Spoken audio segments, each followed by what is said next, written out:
Our programs offer many languages. Please visit suprememastertv.com/schedule. Nos programmes offrent plusieurs langues. Veuillez visiter suprememastertv.com/schedule. Nuestros programas ofrecen varios idiomas. Visiten suprememastertv.com/schedule. Unsere Sendungen bieten viele Sprachen. Gehen Sie auf suprememastertv.com/schedule. I wanted to spread the message of veganism and let people know the reality of animal agriculture and allow people to make up their own minds, because I didn't know any of the stuff before I was vegan.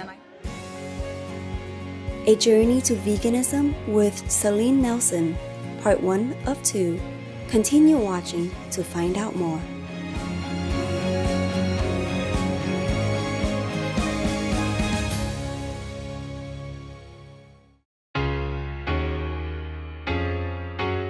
Hello, kind viewers. Привет means hi in Ukrainian. My name is Natalia. The spiritually rich Ukrainians pray for your hearts to be touched by divine bliss. Welcome to part 1 of our 2-part series, A Journey to Veganism with Selene Nelson.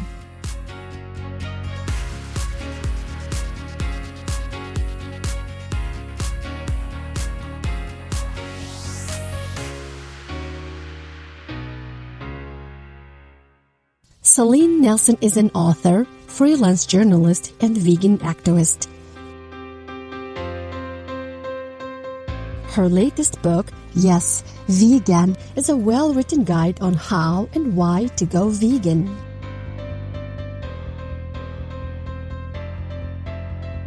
Celine studied English literature at the University of Sussex and has written for many publications, too many to mention, both online and in print. She has also been written about by popular publications for reasons such as veganism, to chat about cruelty-free products, and living sustainably. Featuring in Simply Vegan magazine and on the cover of The Telegraph magazine, Celine is making a buzz about veganism. Selene Nelson was a vegetarian up to 2017 when she made the transition to veganism. Let's find out what motivated Selene to make such a change.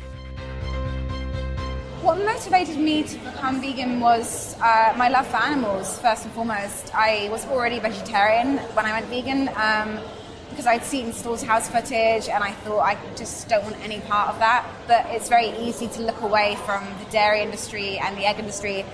I did that very successfully for quite a few years.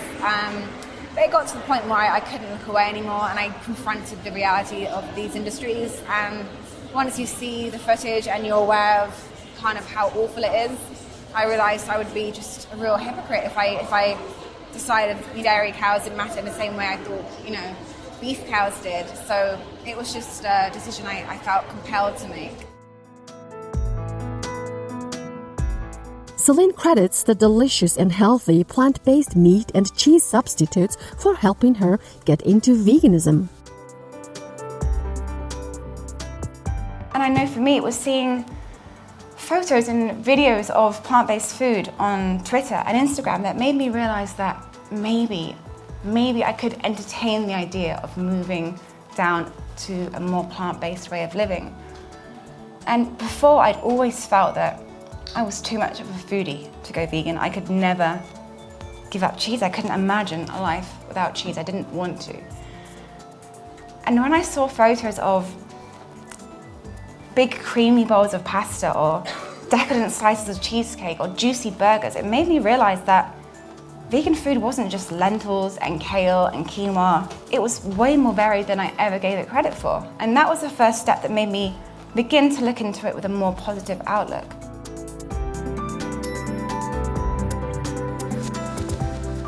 Becoming a freelance journalist actually helped Celine reaffirm that veganism is the path to take.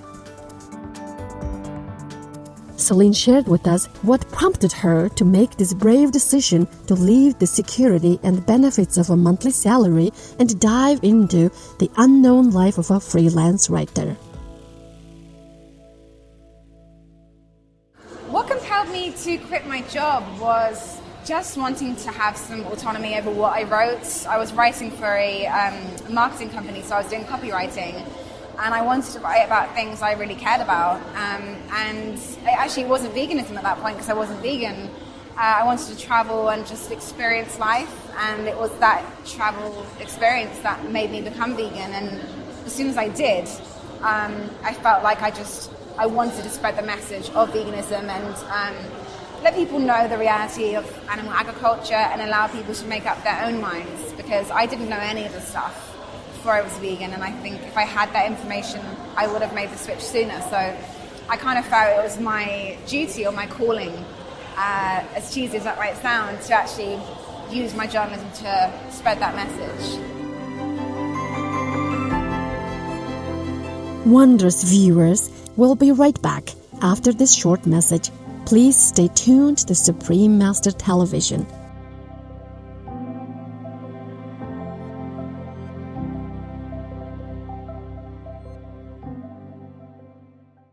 Welcome back, loving viewers.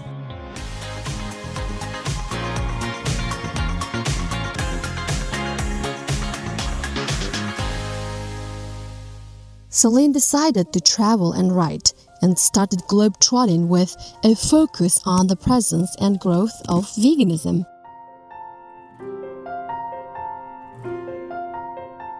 She traveled extensively, experiencing and writing about different vegan foods and cultures in various countries.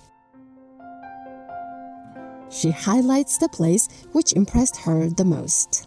I think Indonesia was the country that surprised me most, because I was vegetarian at this point, and people were saying, oh, you're going to really struggle in certain countries. And we went to Bali, first of all, and I didn't realize, but it's like a vegan haven. And that was the place where I first discovered how good vegan food could be. I'd always thought I was too much of a foodie to go fully vegan, and I was eating like creamy cheesecakes that were fully vegan and lasagnas, and that made me realize, like, wow, if this is vegan food, then I should look into it more. So Bali was the place that surprised me and also started me on the journey, I think.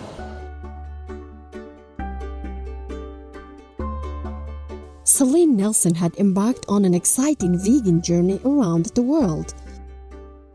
On her website, you can read all about her adventures and mouth-watering dishes that she tasted and wrote about from so many places like New York, Fiji, Australia, New Zealand, Mexico, Thailand, Vancouver, Berlin, Lisbon, Peru, Cuba, Costa Rica, and many more.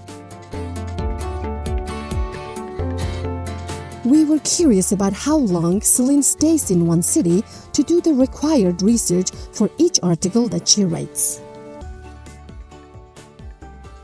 Ideally as long as possible, but it depends obviously on my schedule. But usually, I like to spend a couple of months in a city. I did that in Vancouver last year, and that's good because you can try all the vegan places and the veggie places without rushing. Often I'm only there for a week, and then you have to kind of cram in like breakfast, lunch and dinner, which is always fun. But it's nice to take the time and spend, 6 weeks is usually a really good amount of time. Celine writes about the 3 main reasons for veganism: health, the environment, and animal ethics. Having traveled so extensively around the world, she shared with us how the vegan movement was reflected in all the various countries and cultures, plus the reasons to motivate the success of veganism around the world.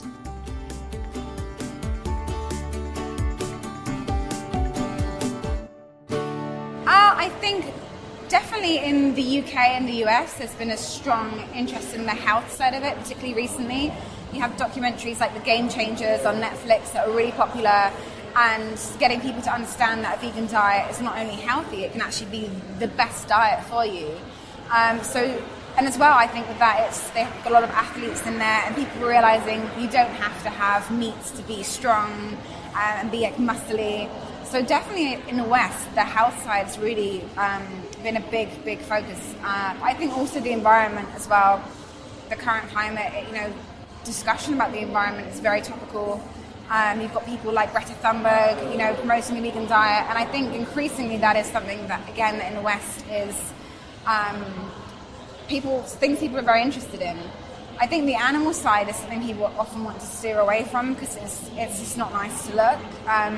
But I did find in certain countries, particularly in parts of Asia, where people do seem to be a bit more spiritually connected, there is more of a focus and an interest in the spiritual side of it, which is so linked to animals, I think, in my experience.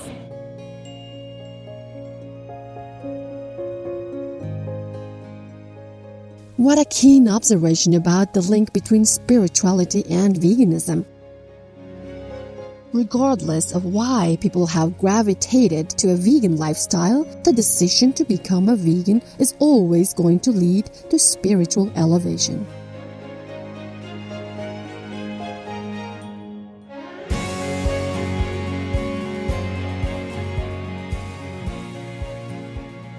Celine is so lucky to have traveled around the world, taste testing and writing about all the vegan cuisines. Celine shares her picks of favorite vegan-friendly cities.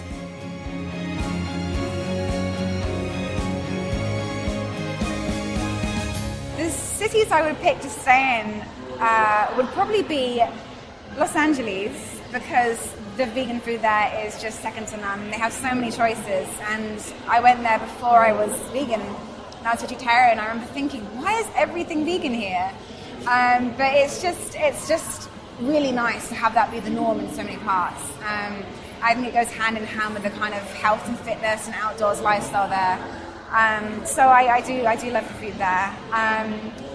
Berlin is amazing as well, and I think one of the places that's really surprising, people are really shocked to hear that Berlin in Germany is one of the vegan capitals. But it's amazing to go and see all these vegan food markets and stores and try the vegan sausages.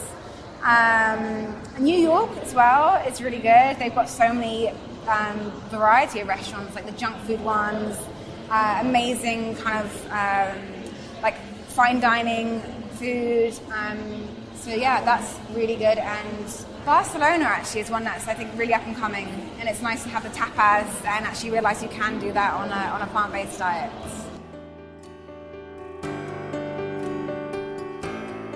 To learn more about Selene Nelson, please visit selenenelson.co.uk.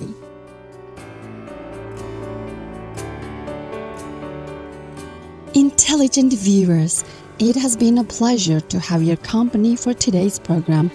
Please tune in again next week on Thursday, September 10th, 2020 for part 2 of A Journey to Veganism with Selene Nelson.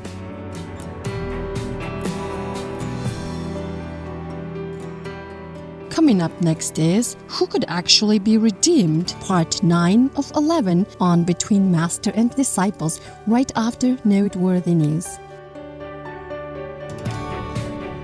May you find and enjoy some of the best loving vegan cuisine in your city and take part in enjoying the kindest way of life. Be vegan, make peace. Our programs offer many languages. Please visit suprememastertv.com/schedule and suprememastertv.com/VE.